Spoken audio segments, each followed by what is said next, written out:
Now we are discussing about accounting and record keeping.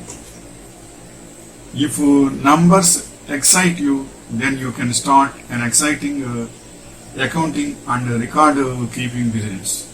A finance person with experience in an accounting job can earn through this business by rendering their expert services. You need special training for this business, but can start on your own with very little investment.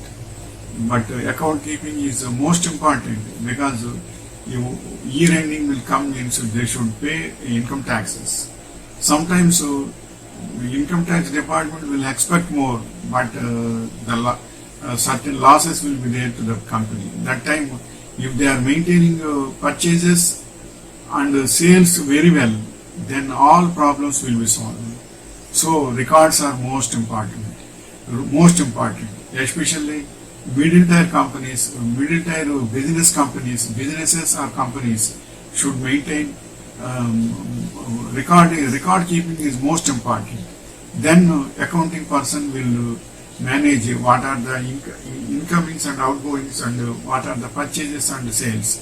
Then they can tally very well and they can decide the things very well and how much tax they have to pay also they will decide. So accounting is must in every business organization or business unit. Then it will be successful to them and it is peaceful to all. Wishing you all the best.